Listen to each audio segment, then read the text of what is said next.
Hello, I'm Amy Coles, Assistant to Bishop Goodpaster, and this is Glenn Kinken, the Vice President of our Conference Council on Finance and Administration. And we wanted to share with you a little bit about our proposed 2017 budget so that you're familiar with it as it is presented at annual conference this year. Glenn, can you give us an overview when we look at the conference budget? What highlights would you want to share? Well, first and foremost, Amy, I think the most important thing is to understand that CF&A built this budget considering several factors, considering the declining membership in our churches, the apportionments received from previous years, and the overall economic growth. As the council examined this data, we set a target this year for a flat budget, not wanting to see an increase at all if possible.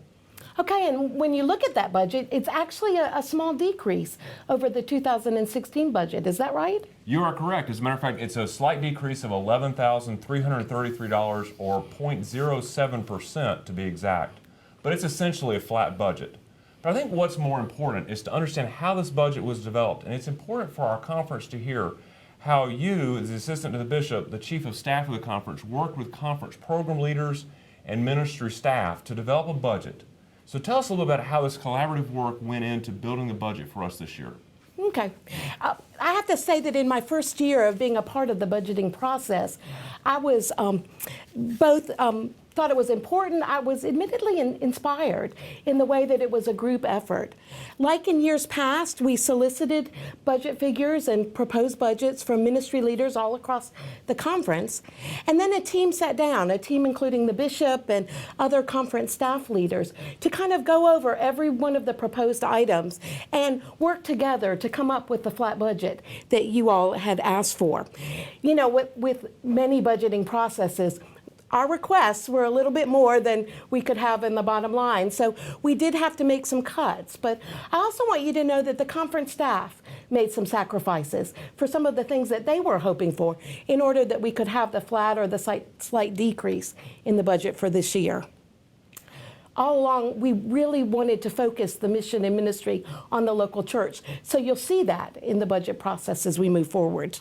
So as we look at that, it's really important and I think exciting. It was for us in CF&A, but I think for the whole conference to hear that our ministry leaders and staff worked well at achieving the goals of the conference and fund those ministries overall so that we could have a better picture, a better representation of what it is that our church is about and the ministries that we wanted to do. So let's look at the budget itself. Tell us a little about some of the changes in the budget, say, for example, in the Board of Ordained Ministry. Right, that is an area where you'll see a slight increase in the amount that they asked for. And part of that is because of a revamping of our residency and ordained ministry process.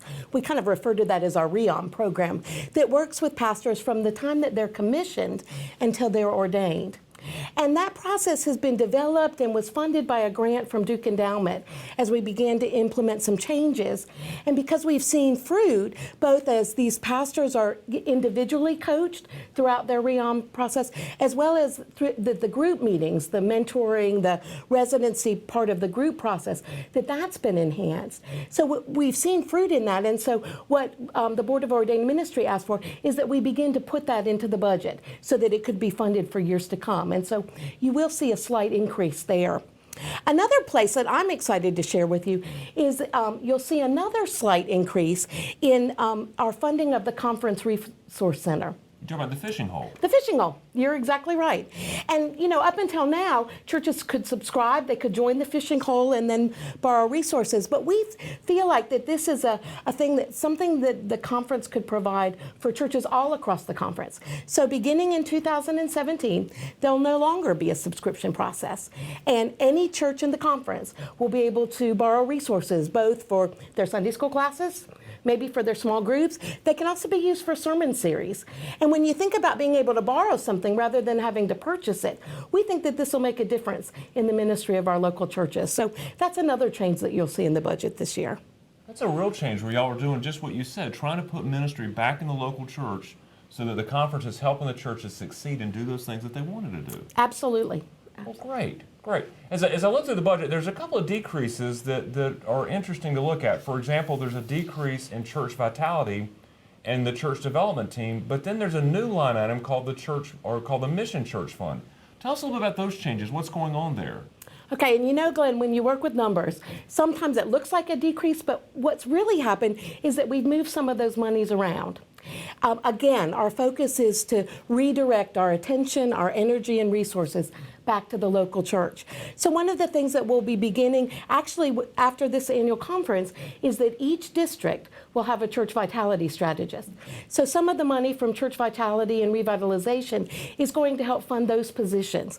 Folks that can work directly with local churches or groups of local churches within the district in order to help them become more vital and healthy. We have also started this Mission Church Fund, because one of the things that we've seen throughout the annual conference is that we have churches across the annual conference that are doing vital and vibrant ministry, but they're made up of folks that through God's tithes and their offerings, they're not able to sustain a pastor in the ministry that they need to be about. And so the annual conference is going to help fund that, particularly to ensure salary support for these pastors through a Mission Church Fund. So we've taken some money from Church Vitality, we've taken a little bit more from Equitable Comp, and we've been able to come up with this new fund. And I'm proud of an annual conference that's willing to support these things that I think Jesus would want us to do. I agree, and I think that it's a neat endeavor for us to look at these mission churches in general. It's such a new model for our conference, but even for Methodism as a whole, isn't it? It is, and I think there's a lot we can learn from them, and certainly as we look across the conference, it's one of the ways that our conference is growing. That's exciting. That's exciting. I also noticed when I looked in the budget that in 2016, this was supposed to be the last year that we funded our college chaplaincy programs, and yet when we look at the 2017 budget, there appears to be some money in there for that. Is this money that the staff felt empowered to reallocate and make sure that there was funding for, or did this come about in a different way? Well, we did think that it was important, and particularly when we looked at the overall budget. One of the things we know is that our college chaplains are doing great work. They're bridging that gap as students graduate from high school and come to college, and helping them to continue to grow in their faith as they move through their college years and become young adults. And so we didn't want to see that funding end. And so as an annual conference, we thought it was important that we be a part of these mission and ministries. So you'll see that we've been able to continue to fund them. And I'm excited about that for the chaplains at our 5 United Methodist colleges and universities. That is exciting, and there's great ministry going on those campuses. Well, Amy, I thank you for your time, and I thank you, our conference lay delegates and clergy, for taking the time to watch this video, to look at the budget that you'll find there attached in the PDF file online. And please take a moment to also look at the CF&A report, which you'll find in the program reports booklet as you prepare for annual conference. I'd be remiss if I didn't remind ourselves, each of us, that our church's contributions, our church's giving to the apportionment fund, helps make the ministries that you see here in the budget and that take place in our conference possible.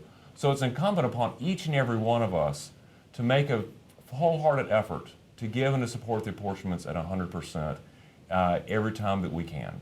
So I thank you for your time, and Amy, thank you for your time. Absolutely. And let me add my thanks to those folks watching the videos that will represent congregations at annual conference this year, and for the sacrificial giving of many of our churches that helps us to do far more than we could ever do alone. Please know that all that we fund is an effort to follow Jesus, to make disciples, and to transform lives and communities so that we can make a difference in this world. Glenn, I'll see you at annual conference. You bet. I'll be there.